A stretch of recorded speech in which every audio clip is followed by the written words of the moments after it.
Hi, everybody. I'm Wendy Murdoch, and this is Webinars with Wendy. I've decided we're just going to keep going after the pandemic, so I'm no longer going to do the spiel about the pandemic, but I haven't come up with a new one. So in the meantime, while I'm figuring that out, I'm going to have with my tonight one of my favorite people, Daisy Bicking. Before we jump into the webinar, however, I want to tell everybody about a really awesome contest that we're doing. Surefoot pads are 5 years old. It was 5 years ago, January, that we created our pads, and we went to the World Horse Expo. No, we didn't actually get there in Maryland because it snowed. It snowed like 2 or 3 feet in Maryland, and we got 18 inches. And so Brad came home from the factory with a whole bunch of pads that were here right in my house. But anyway, we're 5 years old. We've survived. Most businesses don't make it past 5 years, 50% don't make it. So we're super excited. And we did it during a pandemic. So that makes us really excited. So because of that, we're doing some contests on Facebook. And for the next 5 weeks, it's actually 6 weeks, but for the next 5 weeks, we're going to have a contest every week. This week, all you have to do is join the fans of Surefoot, post a picture of you and your horse, tell us why you love Surefoot or why you think your horse would love Surefoot if you don't have any Surefoot pads yet. And you'll be entered to win a pair of Surefoot pads. We'll draw randomly on Friday during my webinar with Wendy webinar. It's always on Surefoot on Fridays. And then each week, we're going to roll out another contest for 5 weeks. But what you need to know is you can enter at any time, any of the contests to be eligible for the last week, which is our grand prize of a full set of Surefoot pads, including duffel bag pods and physio pad. It's an over $1,000 value of Surefoot pads, and some lucky person is going to win that. But you just have to be able to sign up for all 5 contests, and you can do it after the, you're just not eligible for that week's prize if you have to do it. Yeah, Daisy, you got a question? Am I eligible? Yes. Oh, good. Okay. Everybody's eligible. I have no rules on this. Good. Okay. Then I'll definitely be entering. Thank you. Yep. Just go and put a picture in, picture you and your horse. Tell us why you'd love some Surefoot pads. And each week we'll have a drawing for a pair of Surefoot pads. And then everybody who has signed up for all 5 contests, they go into the pot for the grand prize. So, it's really fun. And already people have posted just amazing stories and pictures of their horses. It's so exciting to see how Surefoot is helping so many horses around the world. Everybody's eligible worldwide, no bars on this. You can enter. If you don't have a horse and you want Surefoot pads, yes. If you have a school horse, a picture of you with a horse. We opened this up to everybody because we have people that stand on Surefoot pads and tell us how much it's helped them. So, it's nice if you have a horse. And if it's a school horse, that's great because you can help school horses too. In fact, Daisy knows a bunch of school horses that benefit from Surefoot. So we just want to spread the love. We're so excited to actually be here 5 years later, during a pandemic, whatever. And so we're just super excited. We want to celebrate. We want everybody to celebrate with us. We're just really, really happy about this. So that said, if you're not a member of the fans of Surefoot, just ask to join. As soon as you join, just go to that post. It's pinned to the top, put a picture of you, a little comment, and you're entered. And that's all you have to do. So that said, hi, Daisy. Hi, that's exciting. So excited. Yeah, I love it. 5 years. That's amazing. 5 years. And, I have to say the thing that I love the most is reading how Surefoot is helping so many horses. It just warms my heart. That's really what keeps me going. And, why I won't even tell you some of the trials and tribulations. Well, I remember when you sent me the first physio pad. Yeah. And, we use Surefoot every day and we love it. It's fabulous. It's really awesome. All right, so tonight Daisy Bicking is going to talk about soul mapping. I'm going to let her do a brief intro and we'll get right into the topic. And I'm so excited about this because I just loved, I printed out my little map, Daisy posted it, and I was like, this is really exciting. So I want to learn more so I can do this for myself. So, hi Daisy. Hi, I'm happy to be here. Yeah. Hoof mapping, Wendy, is one of my favorite topics ever, because it helps us be objective about what we're looking at with the horse's foot, and that can be really difficult. So for those of you that don't know me, I've been a farrier for 17 years, and I specialize in rehabilitation of highly distorted and pathologic feet. I've known Wendy for longer than that time, which is crazy. Yeah. Wendy and I have shared brain pans about hoof care and approach to feet and how to support the horse for a long time. And I wore my hat tonight just for Daisy. So we have our glasses, hat, we got it. Yeah, we're matchers. I love it. Logo. Yeah. So I did a presentation for us as usual, because I think that will help us with understanding hoof mapping better. And I'm going to do play in window. Okay. Does that help you all? Can you see that okay? Yeah, it hasn't gone full screen yet. Oh, okay. Let me try that again. Here. We see it, but we see all of your stuff on the side of the Try panel. this one, because I did this the other day and it did it this way. How's that? Oh, there it is. Good. You got it. I love technology, especially when it works. Yes. Yes. And thank you everybody for sticking with me getting Daisy's sign up sorted out. Mercury's in retrograde. I had a couple of problems, but that's why I'm broadcasting Facebook Live tonight. So I'm trying to catch as many people as possible that wanted to see this webinar. Awesome. I'm glad. Yeah. So this is why we're here, right? We're here because I put out this slide with my latest hoof mapping, and I had updated it some. And it's really important to me that when we look at these things, that the foot that I'm depicting is as accurate as possible to a non-distorted foot. And that's not easy to draw. If you ask most people what a healthy foot looks like, you're going to get a bazillion different answers. And yet we all have something in our mind about, you know, what proportionally we should be looking at. And there's a lot of people that look at hoof mapping that come to similar conclusions. So the first thing I want everyone to understand is that this is not Daisy's approach to right and wrong with the foot. This is a combination of a lot of different versions of hoof mapping that I put it together in a way that I feel I can understand it and pulled the things that I feel are most relevant to the horse's foot. So, but there are a lot of people that have come before me and really pioneered hoof mapping. And I think it's important to reference where these things come from. So you can see on this sole map, I've got the depiction of the foot, and then I have directions for how to do sole mapping, starting at the bottom with prepare the foot, number 1. And I know I went counterclockwise on this. For whatever reason, that made the most sense to me. So number 1 at the bottom in black, number 2, and then up to 3, 4, 5, 6, 7, all goes around. I've referenced where I got the ideas that are listed here. So that right, so we can see, like it says ELPO and Dr. Judith Schumacher and Dean Ovanik. So that's awesome. You know, I don't know if you've ever listened to the book called The Goal, which I highly recommend for you, Daisy. But they talk about standing on the shoulders of giants. And that's what I think this is. Exactly. Yeah, exactly. These are not things that, you know, I miraculously came up with one day and want to take credit for. These are people that you all should go look at if you're interested in hoof mapping. Go look at ELPO, Gene Ovnik, Dr. Shoemaker taught me a ton, Dave Duckett, you know, Mark Caldwell has a ton of stuff now. There's so much out there on hoof mapping to look at. And so, you know, the only thing that I found important was, I wanted to know that the lines I was putting on the foot were critical, like no extra lines, because some of these hoof maps get lines everywhere, right? And the other part that was important to me is that it accurately did what I thought it was going to do. Meaning when I mapped a foot and I take a radiograph of it, they absolutely 100% line up. And if that doesn't happen with the system of hoof mapping that I'm looking at, I'm not going to bother with it. And also, is the information I'm marking on the foot important to my decision making? Because there's a lot of lines we could put on here that aren't that important. Daisy, can you say what ELPO stands for? Yes, Equine Lameness Prevention Organization. And what about COR? COR that's center of rotation, sorry. Center of rotation, correct. Yep.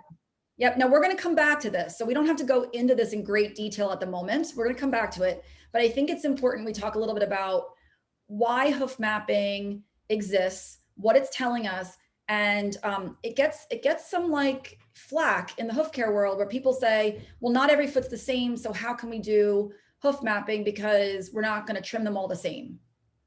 Right? Have you heard that before, Wendy? Well, every foot's different and there's always an ideal, but then you have to deal with reality. And I kind of think maybe that's what we're talking about here. Right. And the honest part of it is that the most important thing, if you all take one thing out of this presentation, the most important thing is that hoof mapping does not tell you what to do with the foot. It only tells you where the internal anatomy is located in relation to the external structures.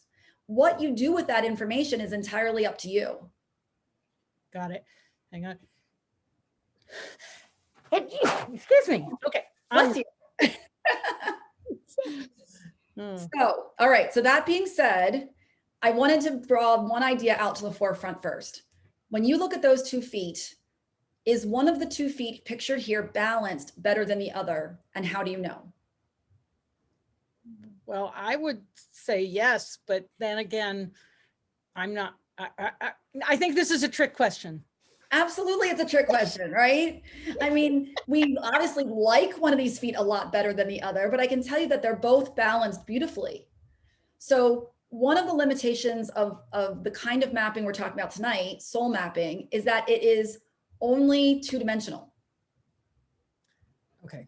Okay, so these are important concepts to keep in the front of your mind. 1, the map doesn't tell you what to do with the foot. And 2, it's only mapping the ground surface, which does not account for the whole 3-dimensional form of the capsule.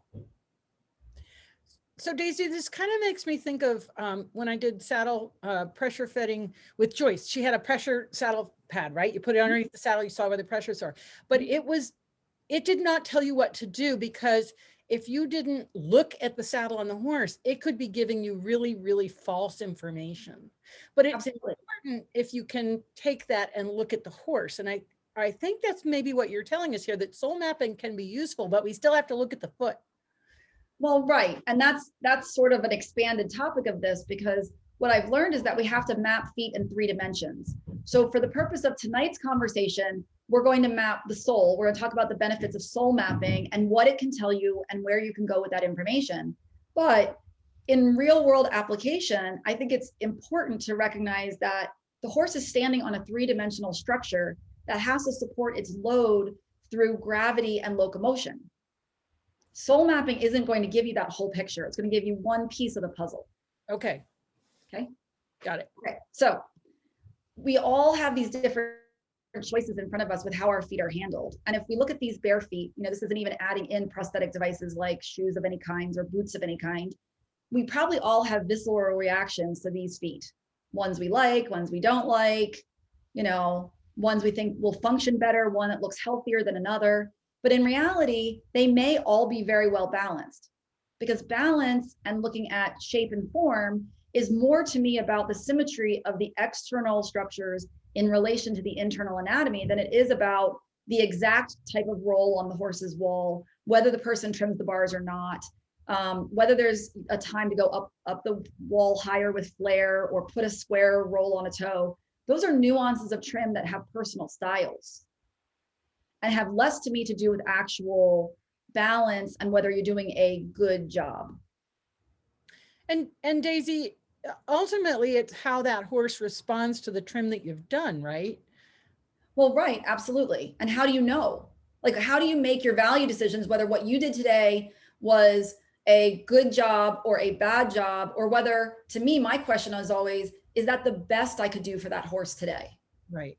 Right? Because we all have good intentions and we want to help the animal, but sometimes we let our fear about hurting the animal override something we could consider to benefit the animal a little further. And we're talking here about proprioceptive and nervous system input to that animal in terms of how they stand, locomotion, and how they're going to compensate over time for what we do to their feet, since they get so much info from their feet, right? Yeah. So you can do a really nice trim that serves the horse can get from point A to point B really well, but maybe it doesn't suit the nervous system of that animal at all. And are you going to help us understand that a bit more? Yes. Okay, yes. Good. That's where we're going. Okay, great. Okay. Because asking, I just have a question. Go ahead. This is similar to veterinary medicine. One can perform a wonderful surgery. Internally, all is perfect, but if the skin sutures don't look gorgeous, the owner thinks we did a bad job. Right. Yes, you can. I have another saying for that, right? The other way of looking at that is if you polish a turd, it's still a turd. Right? Brad, Like, he's over here. good, good. So, you know, to me, that's like, you could put hoof polish on a horrible, horrible trim and people think it's perfect. Right. And maybe the balance is terrible, right?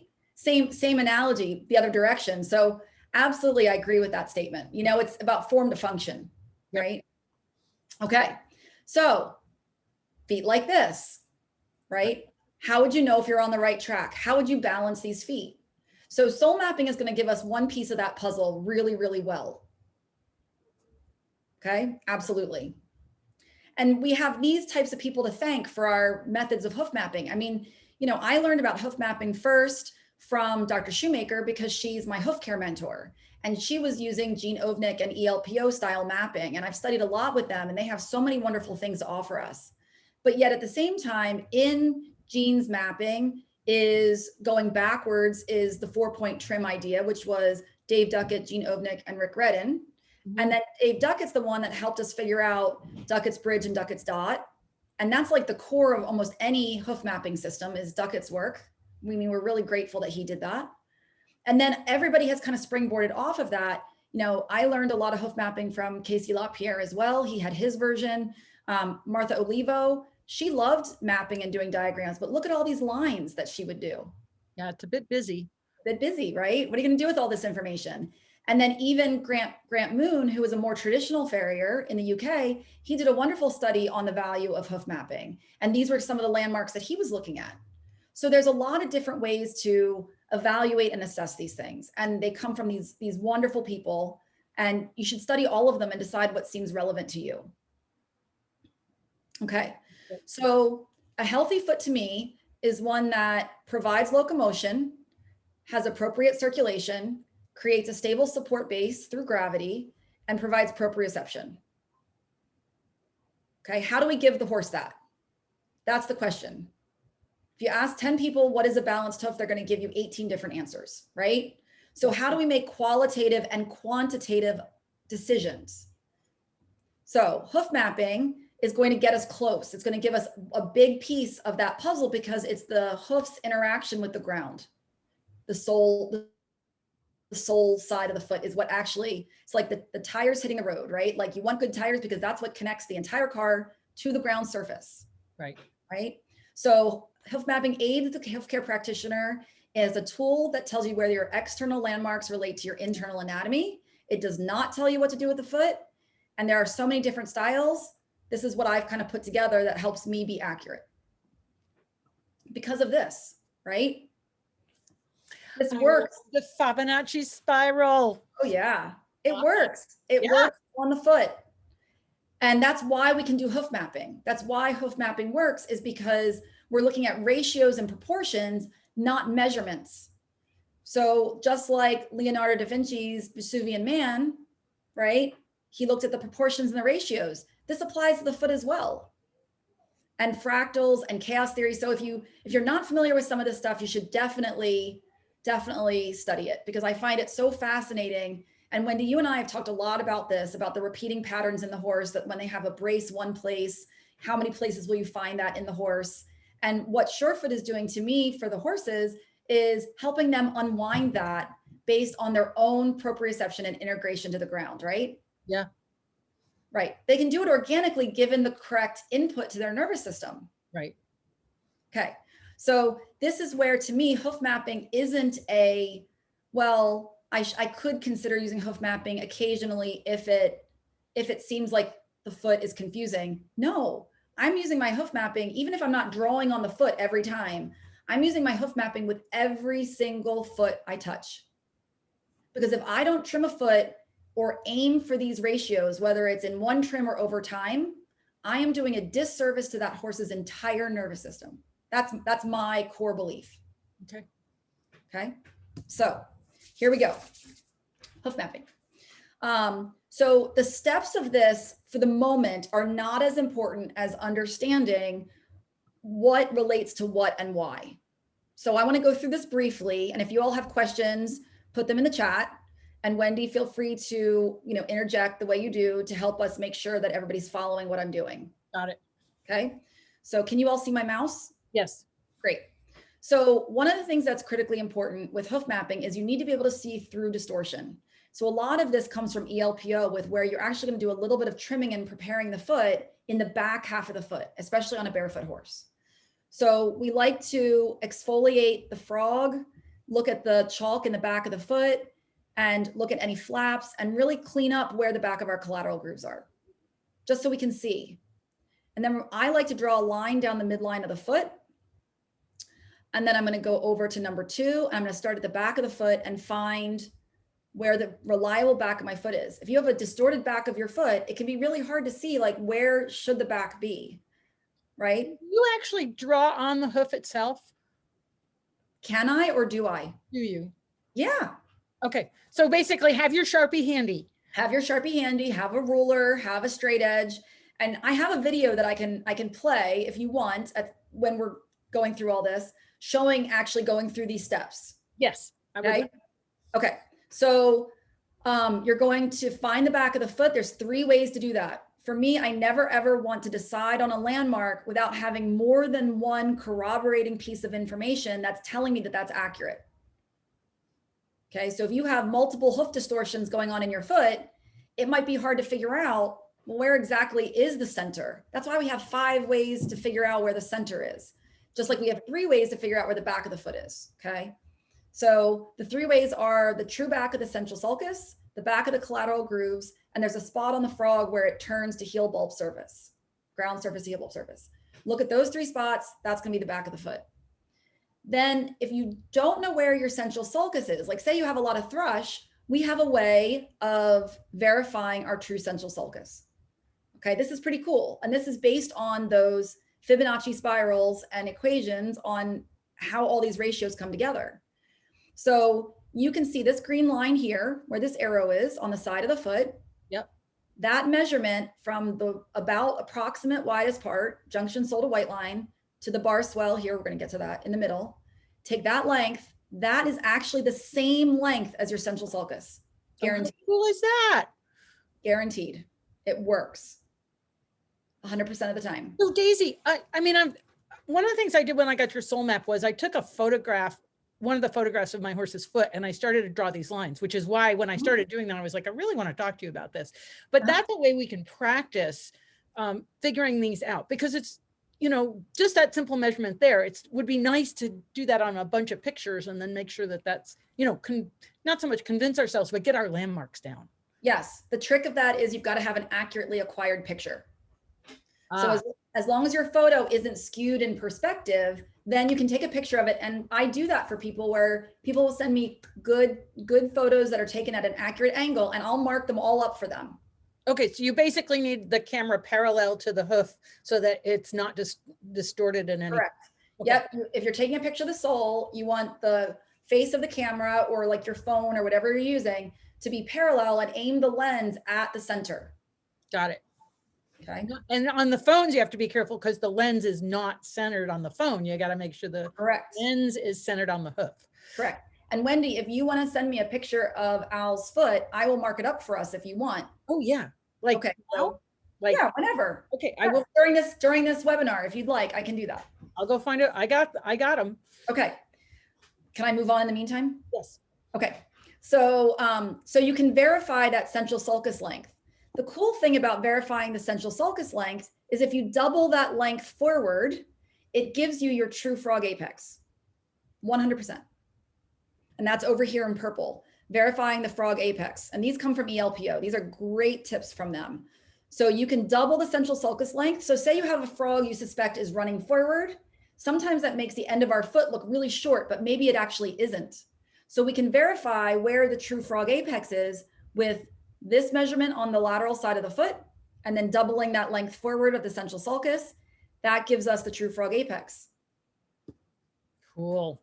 And then there's another cool one where you can actually find the approximate tip of P3, where you take that central sulcus length at the widest part of the foot, the center of the foot. So we're going to find that next. But if you find that reliably and you double that forward from the widest part, you're going to get the approximate tip of P3. Somebody's asking, how much difference is there for mapping mules? And are there reliable sources for mapping a mule foot? This totally works for mules. So it works for any foot? Yes, because we're not looking at the heel purchase. You know, mules and donkeys are different because their frog is often bigger and more bulbous, takes up more of the back of the foot. And the heel support right here where the bar meets the wall, this is what I call the heel purchase. It will be forward, but that's okay. I'm not looking at that. That's totally okay. So just ignore the heel purchase, map the back of the foot, find the center with the 5 ways here, and then double that forward, and it's going to give you where the breakover could be in a non-distorted foot. Okay. Okay. So then once we have the back of the foot, we're going to go to finding the center. And so we're going to look at 5 different ways. One way is there's a bump on the inside of the bar called the bar swell. That's the most reliable. And, you know, I can point that out to you all. You can feel it on your horse's feet.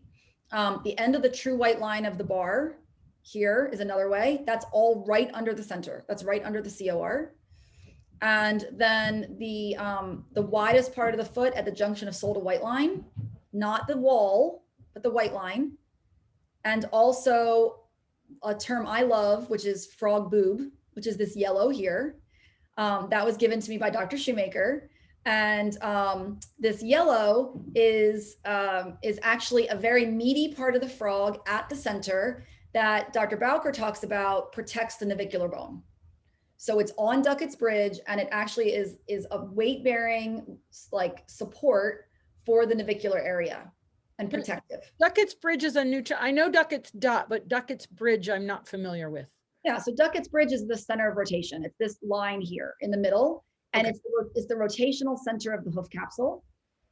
Okay, where Duckett's dot is 3/8 of an inch back from the true frog apex, and it's the rotational center of the coffin bone.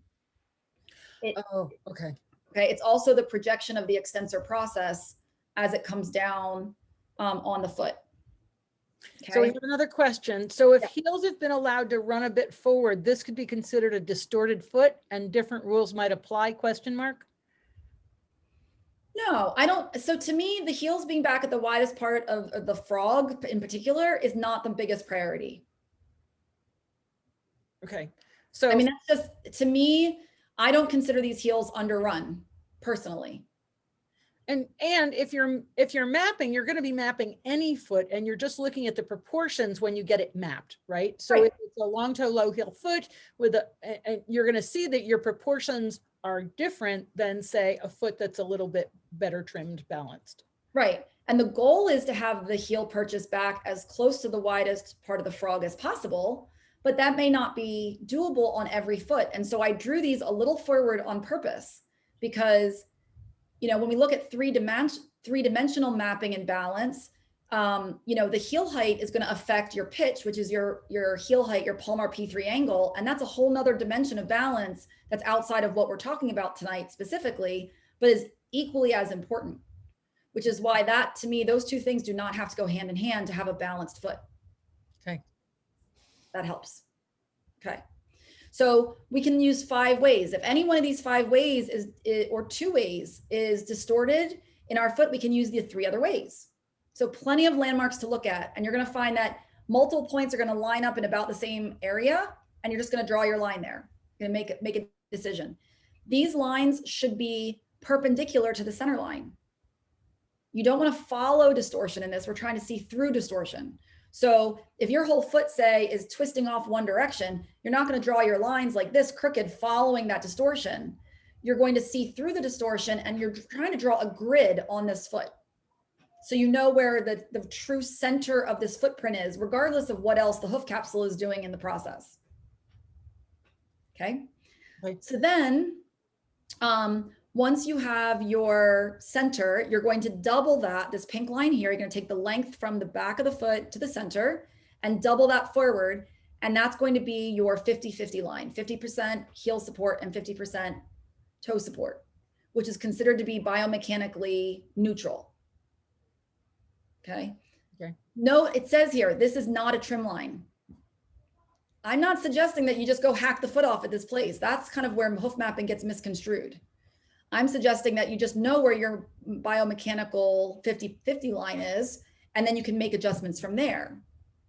And then for a barefoot trim, because this mapping is designed predominantly for barefoot and you can modify it for shoes, you can identify your toe callus, which to me is an important load-bearing structure for a barefoot horse, and find our toe pillars, which is here on the quarters. And once you have those, then you can decide how you're accurately trimming this foot.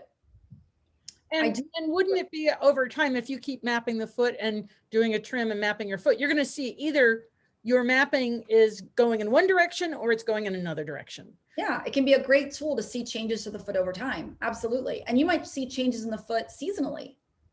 If it's wetter, things might get flatter and run forward. If it's drier, things might come back and get more compact and more boxy. And your mapping is going to show you that, where your eye might not see that as quickly. The map is going to show you if the foot's sliding and you can catch it. Yes. Yeah. And then I like to draw more of a box around my foot. You don't always have to do this. Some people really need to connect all these lines to see the symmetry. So if that's helpful to you, you can do that. I seem to be able to see it without having to draw those 90-degree corners that we're looking for. But I have it here as a step because it does help a lot of people. Okay. Yeah. Okay. So this is kind of what that looks like on a hoof. And this is a foot that I work on that is fairly close to me to an ideal foot. You know, we certainly have, you can see where the symmetry is. You can see that toe callus here at the front, the pillars on the side, which are load-bearing structures that protect the coffin bone as well as the callus. And then you can see where we can just put that coffin bone right into that map. Well, that's your dotted line. Yeah, the dotted blue line here is the coffin bone. Got it. And the center is right under the center.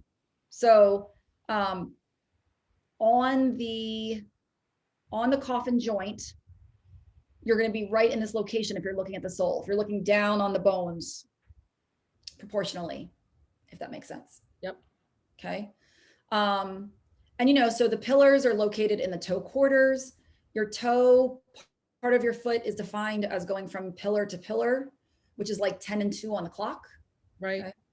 Quarter is here, and then you have a heel quarter as well. And then your heel purchase. So, you know, we can describe parts of the foot very specifically and what is skewing out of balance. And the design of the map is to get us back centered around the middle. And then we can look at what's going awry in a very objective way. Awesome. And it works on anything, right? Like this is not about barefoot versus shod. This is about just seeing symmetry and balance. So you can do this. You know, the middle line here is Duckett's bridge. The top line here is Duckett's dot. You've got the crosshairs with the pillars and the heel points, and then the square around it. It can be a barefoot, a composite shoe, a metal shoe, or a diagram. The balance you're looking at is all the same. It doesn't matter. Now, you know, in some of the webinars that I've had people talk about how the two sides, the medial and lateral side of the foot aren't necessarily exactly the same size. Yeah. Right. I think that for a lot of people and horses, that's the same. If we look at our feet, right, like where the center of mass is and gravity. So that to me is not important. It's not important that everything's the same. What's important is that everything is centered around the center. Okay, so we're not really worrying about, say, the lateral side of the foot being a little bit wider or anything, because that's not going to influence the center. Do you know what I'm trying to say? Right. Those are trimming. How we handle those distortions are trimming decisions. Right. And hoof management decisions that we have to make based on what is the horse doing. If you have a severely asymmetrical hoof capsule, you may need to say, hey, you know, I can address this in my trim by gathering it more. But if I can't, if I don't have room to do that, I might need to add a protective device to accommodate the mechanics that are out of place. So there are things to notice. It doesn't tell you what's right and wrong or good and bad. Right. Yeah. Again, it's like I said, it takes me back to the whole thing when we measured the pressures under saddles. It doesn't tell you how to fix the saddle. It just tells you where the pressure is. Then you have to know how to interpret that information before you take an action. Exactly. Exactly. Yeah. But if you don't have the information from the saddle pad, the pressure pad, well, then you're ignoring some valuable information that could help you with your decision-making process, right? Right. Okay. And there's always a surprise. Oh, yes. Oh, yes. Absolutely. You know, when you start mapping things, and I have a couple of quick case studies to show everybody about how maps help me make huge changes that I never would have had the guts to do. Awesome. Yeah. So we'll talk about that. Yep. So this is like some basic mapping, right? Like this is like, it sounds really complicated, but it can be very, very simple. It doesn't have to be super high tech. Okay. We've got the center marked. We found the back of the foot. You know, some of these have a toe callus and toe pillars drawn in. The middle one doesn't. You know, again, it's not about telling you where to trim. It's just telling you where things are located so you can start figuring out your action plan. And at the end of the day, this is the goal. Now, granted, this is a cadaver leg that I was mapping on. They're like, why? Where's Daisy sitting or standing or whatever? This is a cadaver foot, and that's not the bone that goes in this foot, right? Okay. Right. I mean, it can't be because it's clean and sitting there, and it's obviously facing the wrong direction. Right. Right. It would be upside down in the foot, not on top. But the symmetry we're going for, to me, with the understanding the mapping and how we trim and treat the foot, this is what we're going for. We're looking for an even periphery of horn outside of our internal structures. So this is a great picture because that coffin bone just gives you the idea of what the mapping's doing is really locating where that bone is in that foot. Right. Exactly. And if you don't know where the bone is, honestly, what business do you have trimming a foot? Honestly, like if you cannot picture that internal anatomy like that, you're either going to be over conservative or too aggressive. Mm. I mean, just maybe not all the time, because maybe, you know, you're going to get really close most of the time, but there's going to be outliers of feet that you're going to be like, I'm not doing anymore because I'm not sure where I'm going with this. Or you overdo it and you're like, oh, I really misinterpreted that. Neither is acceptable. Okay. Right. It's like fat horses and skinny horses. We see skinny horses as neglect problems, but not so much fat horses. Yes. Fat horses right? are problems too. To some degree, right? Well, And because we're setting them up for failure. Is right. So under trimming to me is just as bad as over trimming, but we don't see it as detrimental because the horse is not lame and we feel good because there's no blood, and you know, these things are important. Okay. Yeah. Absolutely. We don't want to go to the other extreme either, but to me, under trimming is just as bad. It's just my personal opinion. Okay. So, all right, here's another example. And I love this one because you can see how beautifully the front half of the foot here fits around this bone, and these heels are so contracted. So imagine if this is what the bone looked like before the heels contracted. What are those contracted heels doing to this bone? Wow. That to me is wild. You can just imagine the pressure on these palmar processes of the coffin bone and how that contracture, look at the bruising in these heels and the stretch in the white line. There are corns in here from pressure. And so this is so interesting because it's like, yeah, you know, this would really work, except for we lost the back of the foot. Right. And so you can really start to appreciate the pathology going on there and the distortion and why that these horses get so much heel pain, right? They get caudal heel pain. And I think what happens is we want to lump all the heel pain into the word navicular, but really it can be from, you know, there's more than one way to have pain in the back of the foot is what I'm trying to say. Right. Absolutely. It can be soft tissue pain. It can be bony changes happen eventually. I mean, it'd be reasonable to think this horse might have some bony changes, but the discomfort for this horse started long before the bone changes happened. Yeah. And just somebody's commented that the typical response for this would be to put a wedge on them. Right. And in some cases that can work, you know, legitimately. If it didn't work some of the time, it wouldn't be a prevalent idea. Right.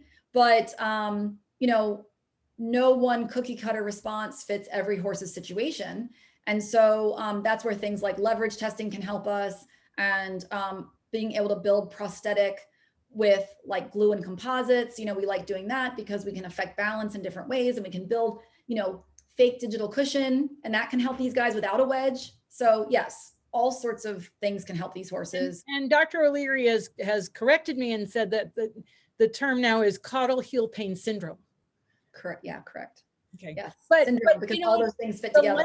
The lay language is slow to catch up to that. That's kind of like the lay language is, you got, you know, some sort of navicular problem going on when you have the back of the foot has pain.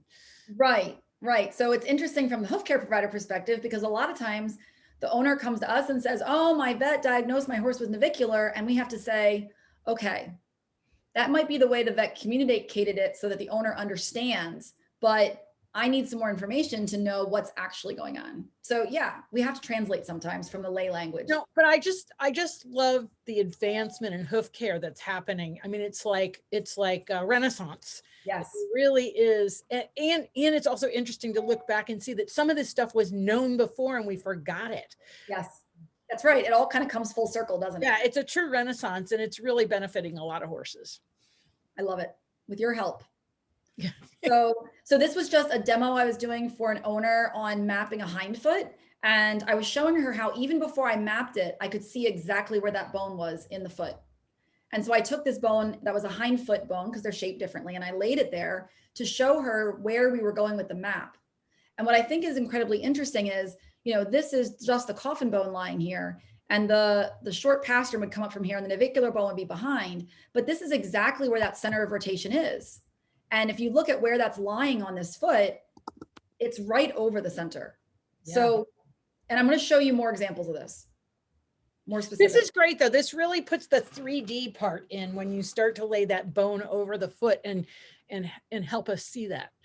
Good. I'm glad it's helpful, because I find that when we do that in hands-on clinics, that it really helps people appreciate where this is all going. Yeah. So, yeah. So we've also done this with dissections, right? With Paige Poss has come out, and she when she lived in Virginia, she came up and she did these great dissections for us. And what we would do is I would map these feet, these cadaver feet, obviously. And then I would mark where I thought P3 is, and we would knit back to where that was on the sole here. And it was amazing how spot on it was. Like, you'd get to the corium right there, the blood and nerves. And then she would take the capsule off, and you could see where I drew the center and where the actual center of that capsule was. And they always lined up exactly. Wow. Really, really cool to see. And then if you cut the sole in half, what you can see now is this is the periphery of the bone here. And this is the back half of that sole where the palmar process comes back, and the bars, which follow the corium on the coffin bone, just wrap around, because this is all wall, and you have white line all the way around, sealing the wall to the sole and the corium all the way around. So you can absolutely just place that bone right inside that sole print reliably. Wow. If you practice hoof mapping. Okay. It's pretty cool. Yeah, it's really cool. Okay. So this is a different animal, right? This is a foot that's highly distorted. I think we can all appreciate that, right? And I had this foot, and I was like, this foot's a mess. And the horse had been shod 6 weeks prior. I had the invoice from the farrier in my hand, and he had been shod 6 weeks prior. This horse was given away because he couldn't get sound. And it was such a sad thing, because it was like, well, maybe if somebody would have paid a little bit more due diligence to these feet, maybe he could have gotten sound. But yet it was outside of the practitioner's wheelhouse, which is okay, right? It's okay. So I looked at this foot, and I'm like, I know what I need to do to this foot. And I was trying to explain to the owner, and I had 2 farriers riding along with me, how distorted this foot was. And so I went ahead and I did something crazy to demonstrate my confidence in how far this foot needed to come back. Do you see what I did? You put is that in the middle picture? You put a line? Nope. Oh, you put a pin? Is that a pin? What did you do? You drove a nail through the sole of the foot. Okay. It's taking me a little time. Okay. So this is something that Gene Ovnick used to do. you know, and it would freak people out all the time because he'd drive a nail in the middle of the sole and people would say, oh my gosh, this is so, you know, risky and you shouldn't put the horse at risk. There's no risk here. If you know what you're doing, I'm not saying people go do this. Okay. Please don't do this. Right. This is a trained professional on a trained professional live course, closed course, whatever that disclaimer goes. Yeah. But the point was, it's like, I was here with these farriers and they were telling me that like it needed a trim and you could pull the toe back. And they had said, you know, you could pull the toe back by about 1/2 inch. And I'm like, no, there's so much room here. The problem is sometimes I think we're limited by our training and our materials and what we think we can do. So I drove this nail in and we all thought this was great. We had, you know, the owner thought this was fabulous. So, you know, I was tickled that it was a good demonstration, right? But this is what the trim that I put on the foot. Wow. And the core thing to look at here is 2 things. One, the nail hole that I drove to the center trimmed out. Okay. The other thing to notice is look at where these nail holes are. Yeah. Okay. Now go back here. Those nail holes are all the way up here. Those nails are up here. And look where that nail is. That all trimmed out. Wow. So if you really understand mapping and you really understand where the corium is and where the bone is, it gives you empowerment to, in the right situation with the right owner and the vet on board, in a rehabilitative context, be able to make some dramatic changes quickly for these animals.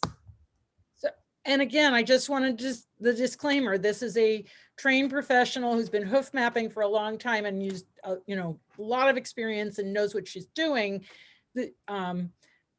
But the illustration, Daisy, is amazing.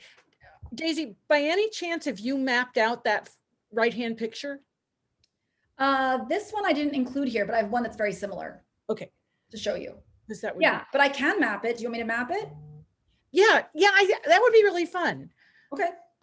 So, so somebody's asking, you don't need to trim the toe gradually in this case, but I mean, in that instance, and I think we have to just be clear about the fact that the circumstances were such that you were there and able to do this because you know what you're doing. And I think that that's the key.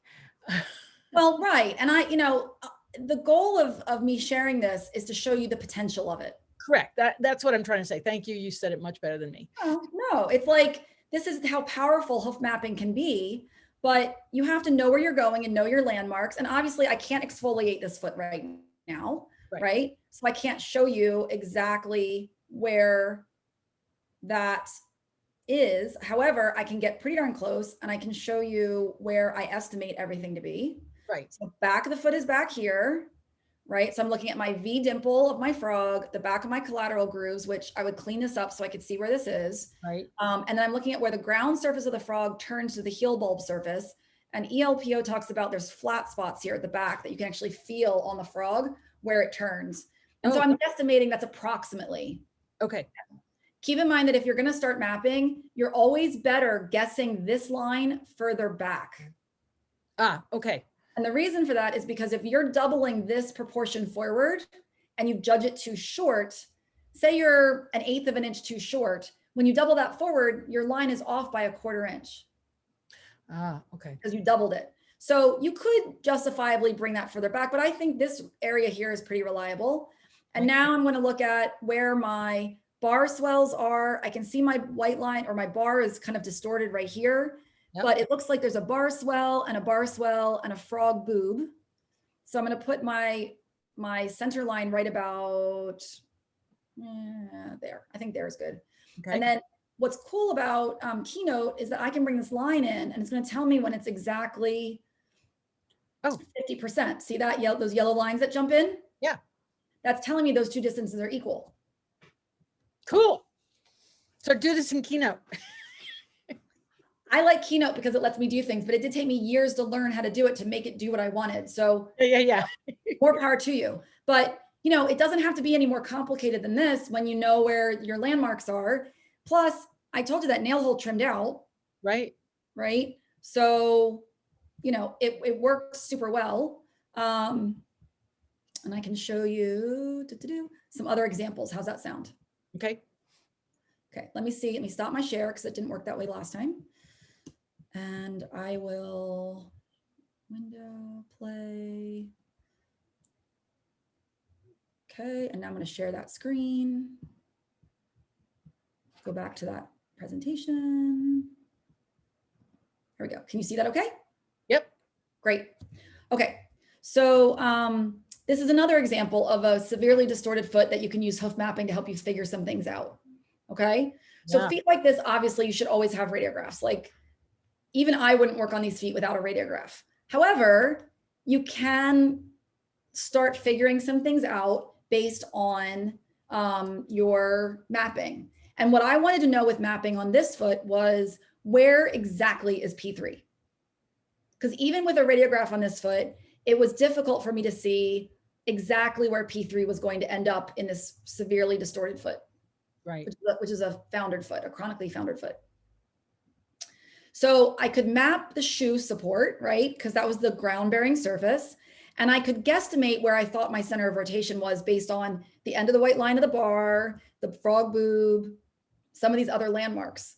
But where in the world was actually P3? Because this is not a normal foot. So I had the radiograph and it was bad. But even with the coffin bone pointing straight down like this, I'm supposed to trim this foot? Seriously? Like I'm supposed to put sharp tools on this poor foot and do something with it? I wanted to make sure I knew exactly where everything was. So it still didn't tell me exactly where the tip of P3 was. You know, like I know it's out here somewhere, but I was afraid to touch it. So what's neat about hoof mapping is you can take that heel landing with your radiograph. You can take your break over with your radiograph because I can see the shoe. I can map where the center is. And then I can actually drop a line down from the coffin bone and it'll tell me exactly where that bone is. Wow. So you just had to make sure that your two pictures were the same size. But since I can see where the ends of the shoe are and my sole picture was adequately acquired, meaning there was no perspective distortion, they were taken in a parallel manner, aiming at the COR, as long as I line up my shoe on the heel, my shoe at the toe, and then I already had mapped the center and that lined up perfectly to my COR here, Wow. right? Then I know that I'm proportionally accurate, so I can drop that tip of P3 line right down. And I knew exactly where P3 was. It was behind the frog apex. And I would not have necessarily guessed that. Right. It also tells you how accurate the hoof mapping is, right? This is so cool. Thanks. I love it. Okay. Again, doesn't tell you what to do with the foot, but it gave me safety parameters reliably. And when you use this over and over and over again, you can do it without the radiograph. I have the closest thing to X-ray vision as probably anybody in my area that I know, right? Like if you want me to map a foot without a radiograph, I'm going to be darn close. Wow. How long have you been mapping and looking at radiographs? A long time and a lot of feet. Correct. Yes. Since 2005. And how many feet do you think you've mapped or radiographed or looked at radiographs on? Well, my database is over 500,000 images of feet with corresponding radiographs. That's what I was trying to get at. Yeah. So I have a lot of practice. Right. So yeah, but you know what? I mean, I teach people how to do this. You can take ELPO courses. You can study with Casey LaPierre. There's places you can go that you can incorporate mapping into what you're doing to get good at it. And the first thing you need to do is just start drawing on feet. Right. And like anything, it's a skill, you know, like I have X-ray vision for riders. How did I get there? I practiced a lot, 30 years, you know. So, right. Exactly. That's the deal is if you're going to get good at something, you have to do it. You can't just sit back and think it's going to get there. Yes, right? exactly. But now, when you have that skill, this is really impressive. Now, question for you. Yeah. Did you want us to stop at 7 or am I allowed to keep going? We'll keep going. Okay. All right. I never stop anybody. Okay, good. All right. Interesting. Yeah. Good. All right. Here's another foot. What do you think of this one? There's P3 in this one. Actually, I think it's, yeah, I think there's actually a shadow of it kind of. Okay. Tell me when I get there. I'm gonna start at the toe. See my mouse? Yep. Tell me when I get there.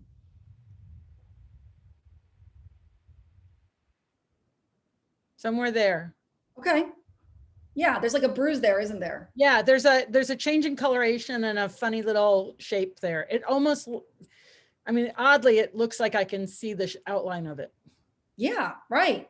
Now, what's interesting about this foot is that it had been trimmed the day before. Oh, okay. And the hoof care provider didn't want to take any more off because he said that if he went into the white line, that he would bleed the horse. We're taught that. We're taught don't invade the white line. Okay. The trouble with that is this foot has so many distortions and there's clearly pathology going on that I'm not sure that this hoof care provider helped this horse as much as he was hoping by being conservative. Right. right. So Go ahead. I just want to say that if anybody wants to learn about the white line, Dr. Bowker, I had Dr. Bowker last week and he talked about trimming inside the white line. And so go watch that webinar if you want to like hear more about that. Ooh, I'll have to listen to what he said. I didn't get to watch that one yet. Yep. I'll go listen to what he said. Do we have the same opinion? Do you know? Trim inside the white line. Okay, good. All right. Very good. I've often thought about getting t-shirts made that say to hell with the white line, but I really think it could be taken out of context because it's more about accurately interpreting the white line and not really throwing it out the window because it is telling us something, right? Yes. Like this has a really great diagram of the trim that you need. And if you don't get to a certain point, you just keep moving the toe forward. It just gets longer and longer and longer because you haven't actually backed it up. And so yeah, depending a little bit on your environment, but yeah. On the Surefoot Equine YouTube channel, all my video webinars are on, I'll put it in here. Sure. Yeah, that's going to be a good 150 of them, a lot of feet ones. Yeah, it's good. And so if you subscribe, you always get a notification whenever I put up another one. And there's a massive, there's three others with Daisy, and we've done 4 with Bob, and et cetera, et cetera. Yes, go there. Awesome. So in this foot, clearly this white line, if you know feet and you have experience, you're going to recognize that this white line is stretched. So this is a foundered foot, and the bruising in the sole is certainly scary. And yet when you look at this foot, a lot of people think that there's no room in this foot, that there's like the bone is right here, like you stated, Wendy, and it's so flat that there's no depth here and there's no room to trim. Like maybe you can roll this back, but then are you going to be right putting pressure on the bone potentially is one of the concerns. Okay.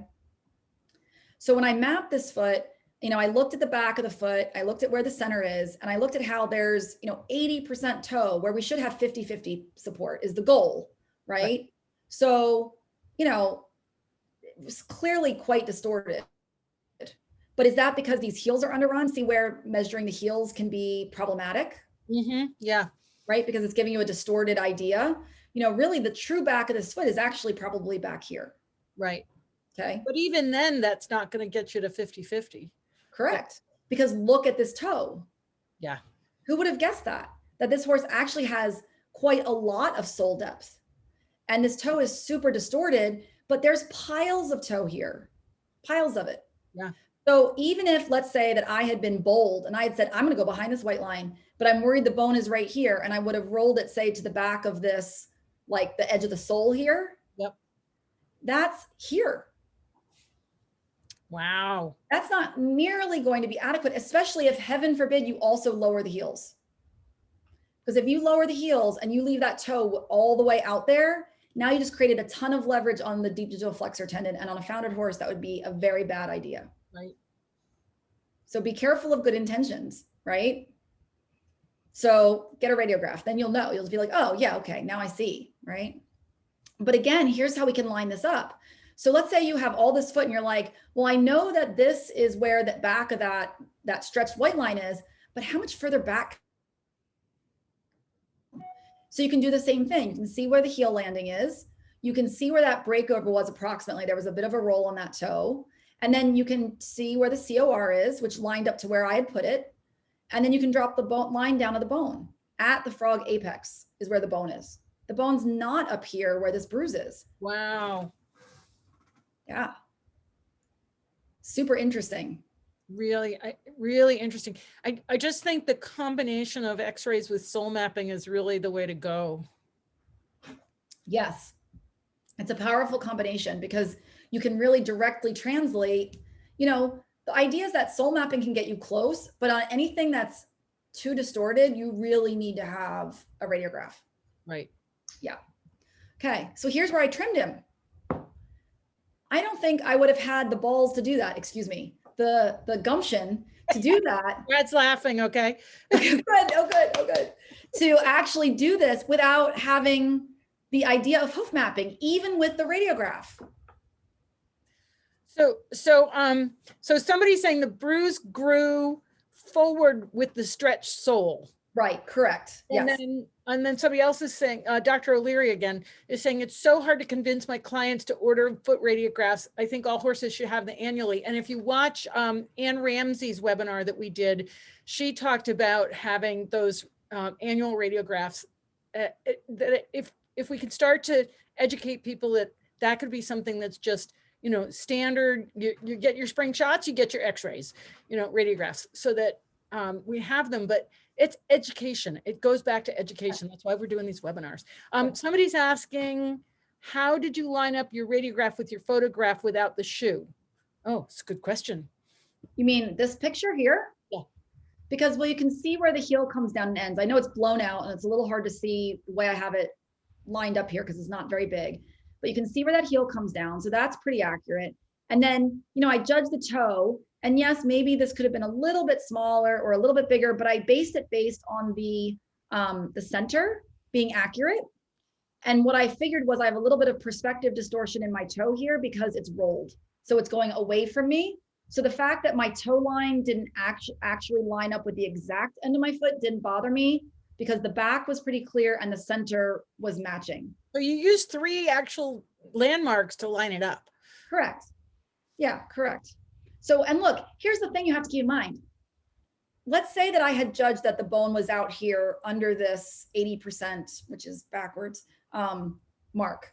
Let's say that I had assumed that, and I'd only taken the toe back to here, right? I would have been very safe, but maybe not as effective for this horse as I could have been. On the other hand, let's say that I moved, you know, let's say I made my pictures a little bit different and I made my x-ray a little bit smaller. Yes, that's going to move my bone further back, but I don't know that I would have taken that much more toe in what I actually trimmed. And clearly the most beneficial thing I could do here was take a second radiograph. Yeah. So you do the trim as much as you feel you're comfortable doing without harm, right? So recognizing that if I'm not going to take the toe back as far as could be, maybe I'm not going to overly lower the heel either, right? So you can make those value decisions, and then you can ask for a repeat radiograph and say, I need more information to help this animal as proactively as possible without hurting him. Well, and you're dealing with a horse that, you know, is extreme. And I think when you're dealing with horses that are extreme and owners are going to actually have you come, they're willing to do that extra radiograph. Yeah, exactly. Exactly. So we did that, right? We did the radiograph after, and here's what we had. Wow. There was still room. Wow. Wow. So somebody asked a question, but they said, never mind. So did you take an after radiograph? Yes. Yeah. Well, it's amazing because like you said, there's still room. And wow. And if people looked at this casually, if I posted this directly on Facebook without an explanation, people are going to be like, oh my gosh, Daisy's a butcher. People probably say that anyway, but you know, you have to do this with knowledge and education and with information, right? Sorry. Right. And the thing is that's where I keep going back to, this is a trained professional, a closed course, and you have gathered as much as information as you possibly can to make the best decision. And I'm sure that as you're doing this, you are not just, you know, going hell-bent for leather, you're paying attention to what's happening as you're going. Yeah, exactly. Exactly. So, you know, I put this here to show you the power of this, not to tell you to go out and do this. Right. Okay. All right. So that being said, this is what he looked like then. You know, I think it was 4 or 5 months later. Ironically, the owner did not change the diet as tightly as I felt it needed to be done. So we were struggling getting this white line completely tight. You can see he still has a little bit of blood in there. But what I did is I took the shape of this white line and I superimposed it over here. And look how everything just came back from doing this. Look how the frog widened out. The shape of everything is now fairly well balanced. And, certainly we're much closer to the ratios that we'd like him to have to be able to heal this foot the best way he can. You bring up an important point in terms of if we don't take care of the inside of the horse, just taking care of the outside isn't going to do it. Right. Exactly. Okay. Sorry. Okay. How about this one? Wow. What's all the green stuff? That is a good question. Why would there be green stuff in this frog? Anybody know? Can put it in the chat. I don't know what, it doesn't look like natural green stuff. No, it's not. Any ideas? Somebody thinks it's dim. No, close though.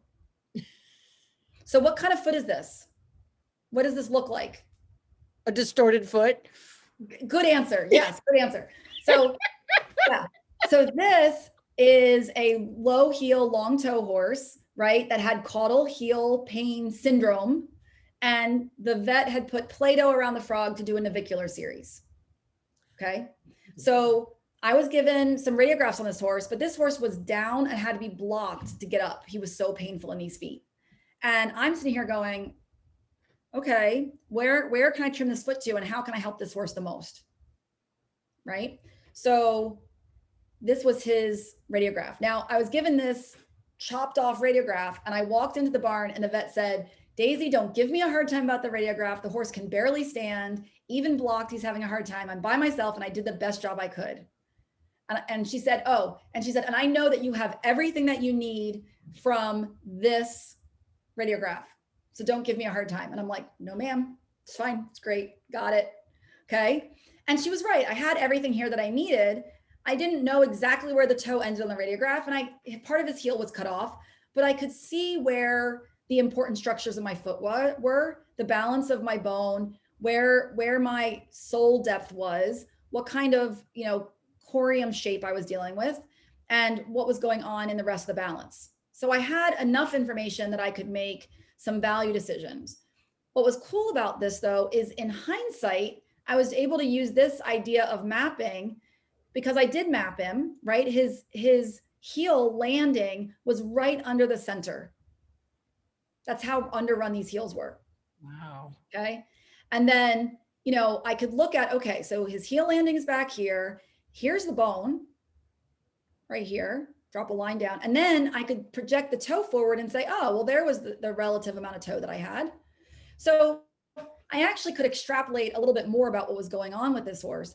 And, looking at it from this perspective, if I had only taken back, you can see where that sole starts right here. This ridge of sole here is right in here. So if I'd only taken him back to the edge of that white line, that wasn't going to nearly serve this horse, right?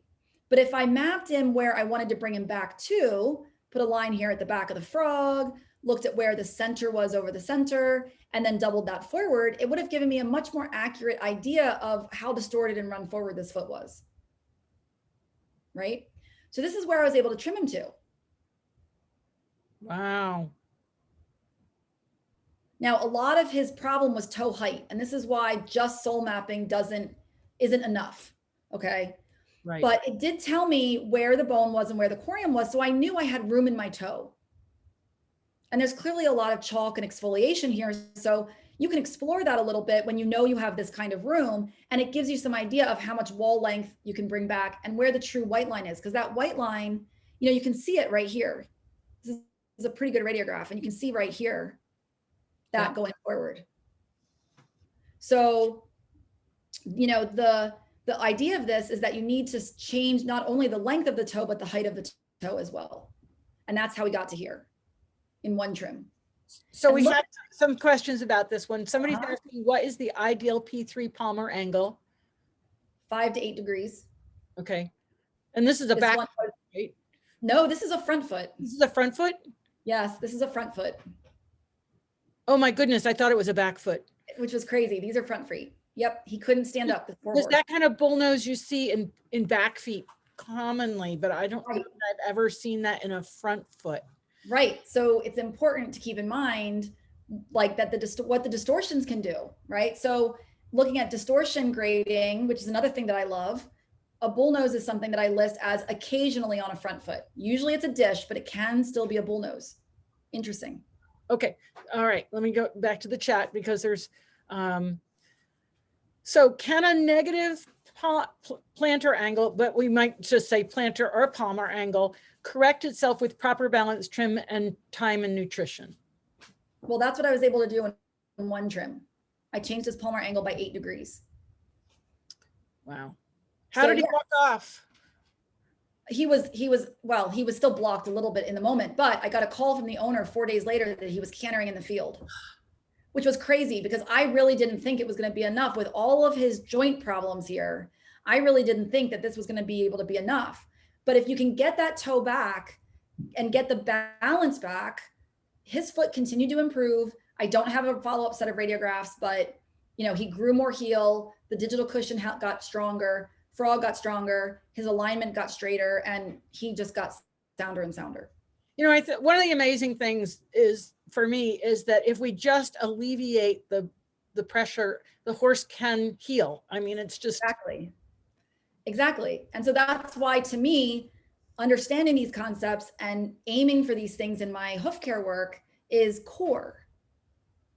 It's not just a tool, it's core.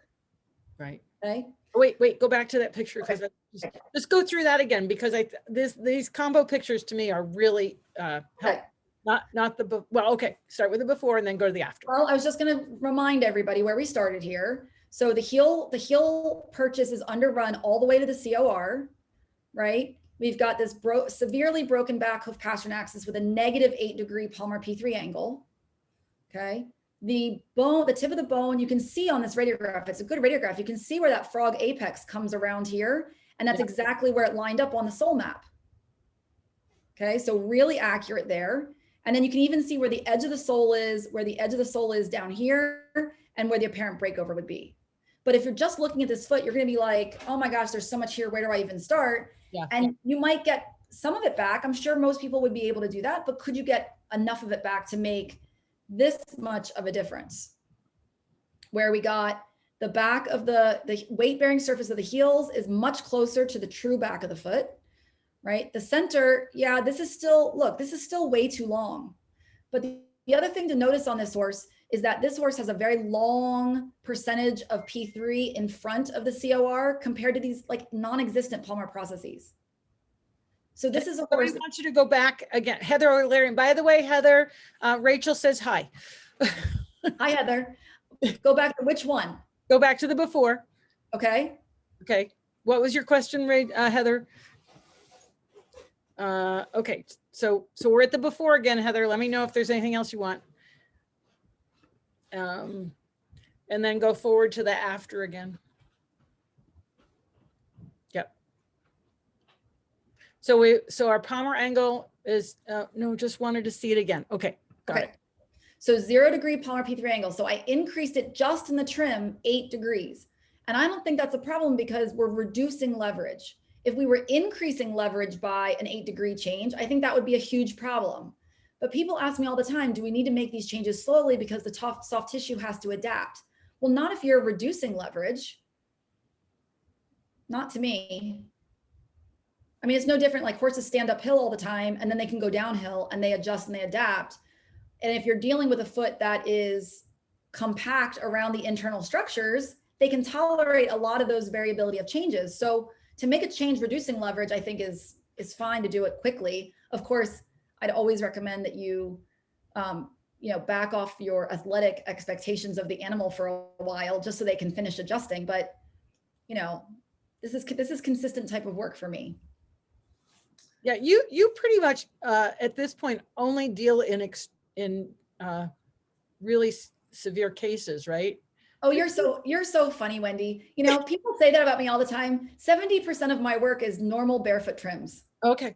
I guess it's because we only ever see the distorted ones, Daisy, but of course those are the look, I get called in for a severe case like this and then I end up trimming everybody in the barn, right? So, it's these cases that are my passion. It's these cases that I absolutely will go to the ends of the earth for. But at the same time, I'm grateful for my maintenance trims because they're not stressful. We don't have huge problems. all the tools I do with these complicated cases still benefit the maintenance trims. It's just, you know, it's just not my like heart's work, right? Like really. Well, to see the difference you can make. And Heather's like, you know, routine is boring, but actually routine is not boring. It's just that, you know, the goal is that these horses become routine. Well, that's it. Exactly. They end up not being rehabilitation. They end up being maintenance. And that's absolutely the goal for all of them. Right. So somebody is actually asking, yeah, she strives to work for that herself, but there was another comment. The 50-50 COR balance will restore when the PA increases more on this horse. Yes. Well, to some degree, yes. Although with the lack of digital cushion back here and the long lever arm of coffin bone in front of the COR compared to behind, it's going to be hard to do that without a prosthetic device. Like, I think this would be very hard to get that horse to that place without adding material as opposed to subtracting material. Because how far back, look at the corium. I don't know if you all can appreciate that, but on these horses that get bull-nosed, the corium often draws forward. So his corium is all the way out here. So yes, I do think that has potential to recede over time, but the bone is still physically longer. So you need to create some support and some length in the back and probably wedge this horse up, because this is a horse that has distal descent in the back of the foot.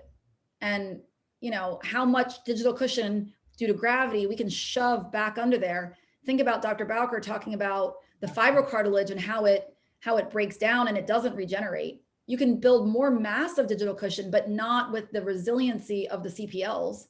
So I think that this would be a hard horse to get a lot higher in the palmar angle, although we did have some improvement. But look, this was a horse that needed to be pasture sound.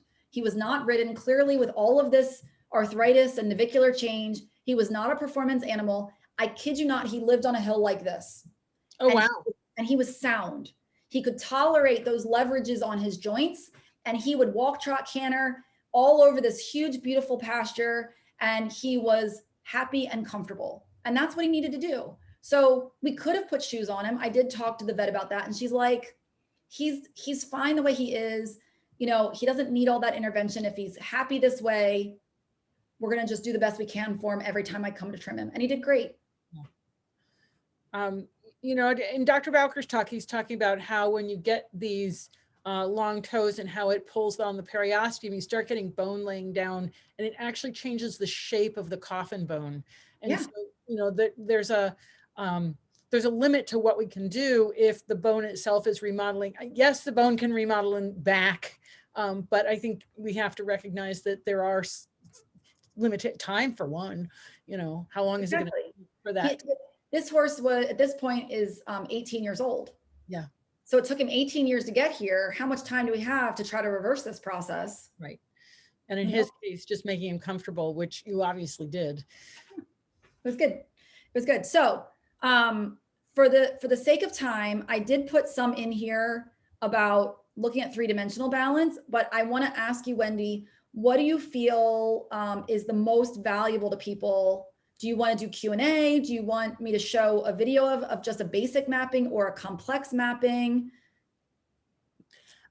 You know what I would like to see is the video of the mapping, because I think that kind of wraps up everything and we get to see it sort of live, if you will. Yeah, sure. So I have probably the best one is this one is not long, and it is a, let me just share this again. Play, please let you on window. Okay, and then I'm going to share that again. Okay, so this is simple mapping on a non-distorted hoof. Obviously, what I've showed you a lot of tonight is the mapping on very distorted feet. So this will give you an idea of where you can still map on a non-distorted hoof and still get valuable information. Great. Okay. And the first step is exfoliate the foot. And the reason we do that is so we can see our landmarks clearly.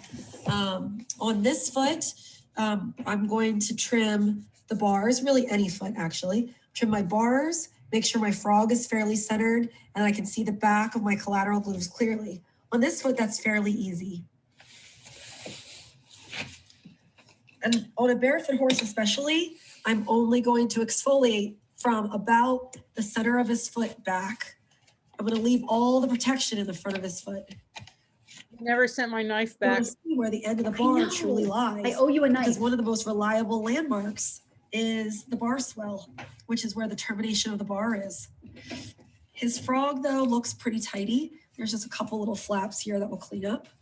But other than that, I think I can see the back of that frog pretty clearly where it ends at the bottom of the collateral grooves. So now that we've cleaned our foot up, that's all we have to do. I'm gonna start with my 3 points to find the back of my foot. My V dimple is right here. That's pretty easy at the back of the central sulcus. I can find where my frog meets the back of my collateral groove, here and here. And I can also see where my flat spots are on the back of my frog, or where the frog's sole plane turns to the heel bulbs. That's clearly right here. So that's gonna be the back of my foot right there. There's 5 ways to find the center. The first one we're gonna look at is the end of the white line of the bar, which my white line is right here. And we're going to say it's ending right about there. This one I can see ends about there. The bar swells are actually anatomical reference points on the coffin bone. And they actually make a little bit of a bump here. And it's a termination point where the bar terminates into the body of the coffin bone. Palmar processes being back here and the body of the coffin bone being up here. So this is actually on the bone. And they're really easy to spot if you put your thumbs in the collateral grooves and come all the way down. You'll feel them bump out, and it's right near the end of the white line of the bar. The next landmark we're going to look at is the junction of sole and white line at the widest part of the foot here. I'm going to take my handy dividers right here, and I'm going to draw a center line down the foot so I can see where my symmetry is. Right here like that. That's the center of my foot.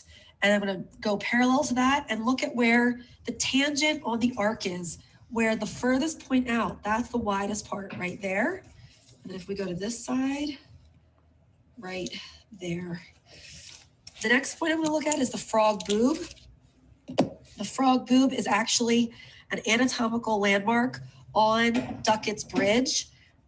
Dr. Bowker talks about how there's a mass of frog here in the center that actually protects the navicular bone. And that's what we call the frog boob. And that term was coined by Dr. Judith Shoemaker. And it helps me remember that it's like a round center here in the middle. And then the last part we're going to look at, which is a little bit tricky and one of the least important landmarks I look at, if I feel like a lot of these other landmarks aren't working, I would look at 1 inch back for my true frog apex, but I'm not sure if that's my true frog apex right now because it seems like it could be stretched forward a little bit. So I'm going to actually measure, this is a good trick, on the outside, the lateral side of my foot from the bar swell to where the junction of sole and white line is. That is the length of my true central sulcus. And I'm going to put that on my dimple and bring that forward. So that's where my true central sulcus lies, is right here. That's my central sulcus. And then I'm going to take my dividers and I'm actually going to take that distance and double it forward. And see, that's showing me that my true frog. That's pretty reliable because it's a ratio and feet are built on ratios. So here, if I now measure 1 inch back from that true frog apex, that's going to put me right about here. So if I look at where all those spots are, this one, this one, this one, this one, junction of sole to white line, bar swells, end of white line of my bar, my frog boob, that's telling me that this foot, the center, if I average those marks, the center of this foot is going to be right about here, right there. And then if I take that length here and I double it forward to here, and you want to do that very precisely, here to here, here to here. This is where my breakover would lie. This is my 50-50. And on this foot, that's probably going to be achievable because it's not a very distorted foot. So this is my toe callus right here, this nice kind of curved, domed part of the sole. And then my toe pillars are between my true frog apex and my breakover line on the quarter line. So that goes here, and then here to here, and over here. And that might be a little hard to see. These foot are pretty wet at the moment here in Pennsylvania. So see if a different color marker will show that toe pillar a little better. Right there and right there. And that's it. That's your basic hoof map. And, you know, again, this doesn't tell us where we need to trim to. It's just telling us that this is the center. And we want to ideally have 50-50 toe support to heel support to be balanced around the center of rotation of this hoof capsule. There you go. Hoof That's mapping. an awesome video. That was fabulous. And there's already a question. Where do you get those dividers? They come from JH Forge. JH Forge. Mhm. Okay.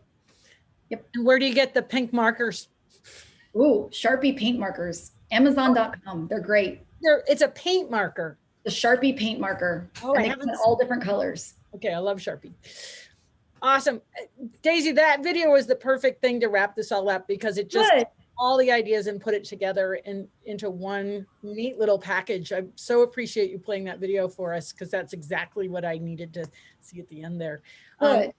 So if anybody has any questions, pop them in the chat or the Q&A. Otherwise, we're going to bring this webinar to a close. I just think this was fantastic. Thank you so much. It's I'm so really glad to share. You know, I love doing these with you. And, you know, we have such a common audience.